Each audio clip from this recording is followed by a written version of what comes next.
ଛାଡ଼ ଖାଇ ସ୍ପେଶାଲରେ ଘରେ ହେଇଛି ଆଜି ଭାତ, ଚିକେନ ତରକାରୀ, ମାଛ ଫ୍ରାଏ, ତା ସହିତ ହେଉଛି ଦହି ସାଲାଡ଼।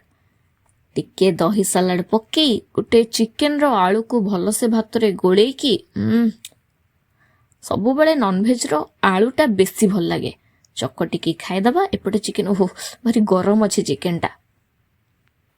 ଯାହା କୁହନ୍ତୁ ଭାତରେ ଯେଉଁ ଚିକେନର ଆଳୁଟାକୁ ଚକଟିକି ଖାଇଲେ ଆ ଟେଷ୍ଟ ହିଁ ଗୋଟେ ଅଲଗା ପ୍ରକାର। ଚିକେନଟା ଗରମ ଅଛି କିନ୍ତୁ ଭାରି ଟେଷ୍ଟି ହେଇଛି। ଉଠିବା ଲେଟ୍ ହେଇଥିଲା କିନ୍ତୁ ଭାଇ ଭଉଣୀ ମିଶିକି ଆମେ ଟିକେ ପଳେଇଥିଲୁ 4 ନମ୍ବର ମାଛ ମାର୍କେଟ। ମାଛ ଆଉ ଚିକେନ ନେଇକି ଆସିଲୁ। ଏପଟେ ମୁଁ ମାଛ ଚିକେନକୁ ଧୋଇକି ରେଡ଼ି କରିଦେଲି, ମସଲା ବି ବାଟିବା ପାଇଁ ରେଡ଼ି କରିଦେଲି। ସେ ଫିସ୍ ଖାଇବ ଆଉ ଚିକେନ ବି ଖାଇବ।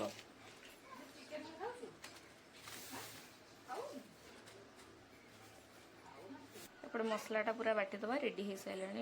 ମାଛ ଆଉ ଚିକେନରେ ମ୍ୟାରିନେଟ୍ କରିକି ରଖିବା ପାଇଁ ହଳଦୀ ଗୁଣ୍ଡ, ଲୁଣ, ସୋରିଷ ତେଲ, ଆଉ ଏପଟେ ଚିକେନ ପାଇଁ ବି ସେମ୍। ତାପରେ ହେଉଛି ଜିରା ଗୁଣ୍ଡ, ଧନିଆ ଗୁଣ୍ଡ, ଶୁଖିଲା ଲଙ୍କା ପେଷ୍ଟ, ଆଉ କଞ୍ଚା ଲଙ୍କା କଟା ହେଇଥିଲା, ଧନିଆ ପତ୍ର, କସ୍ତୁରୀ ମେଥି, ଦହି ସବୁକୁ ଗୋଳେଇକି ଭଲସେ ମ୍ୟାରିନେଟ୍ କରିବାକୁ ରଖିଦେଲୁ। ଏପଟେ ଆଳୁ ଭାଜିଦେଲୁ।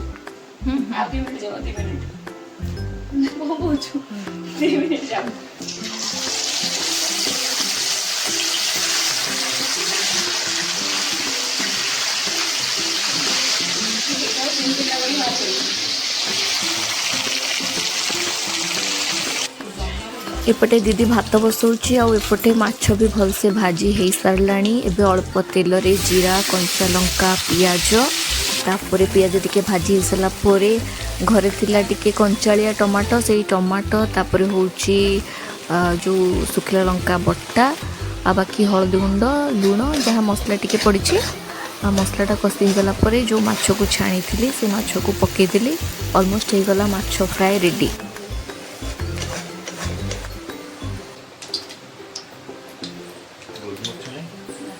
मो माछ करबा परे मो भाई एपटे चिकेन बनैलानी। अल्प तेल रे गोटा मसला, तेजपत्र, कंचा लंका कटा, पियाज कटा को भलसे भाजीदेला। से टमाटो, जीरा, लंका, अदा, रसुण, लंका हूँ सुखला लंका को गोटे बटा होगी पेस्ट कराइला। से पेस्ट को पकेला ताको भलसे भाजी सारा पर जमा पानी देनी। मसलाटा भलसे कषि हो सारा पर मसलू सबू पानी सुखीगला। तापर हूँ जमी मुझे टी आम घरे अच्छी कंचा टमाटो ताकू काटी देलु, सेटा को पकईदेलु। भलसे कषि सारा सामान्य लुण पकेलु। टमाट को देखिकी आगु चिकेन मैरिनेट रे भलसे लुण पड़ जापर हूँ मैरिनेट करके रखाई चिकेन जोटा कि पूरा 30 मिनिट पाखापाखि रखाई। से चिकेन को पकईकी भलसे मसला सहित गोलैकी घोड़े देता। आउ एपटे दही सालाड गोटे बना होची। धनिया पत्र, पियाज पूरा चुन चुन कर कटाई, टिके पानी पानी रखा हबो।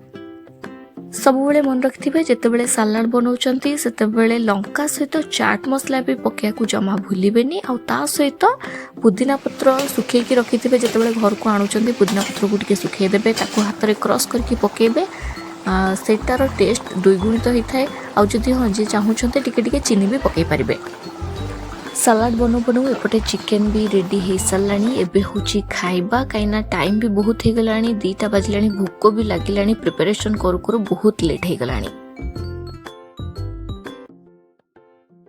समस्ते मिसिकी एका संगे बसिलु, समस्तों बढ़ा हो गला। ता सहित माछ फ्राए भी होता। एपटे माछ को अधा मो भाजिकी भी बाहर करी कहीं एत सब एका संगे तो खाई हेबनी। तेणु आम माछ फ्राएटा रखीदेलु, राति खाइबु बस। एमिति पालिलु आमे छाड़ खाई। आपण माने केमिति छाड़ खाई को सेलिब्रेट करिसंती कमेंट सेक्शन रे कमेंट करबा को जमा भूलिबेनी। ता सहित आज वीडियोटी जदि आपण मानको भल लागिछि ताहले लाइक, शेयर, ता सहित सब्सक्राइब करबा को जमा भूलिबेनी।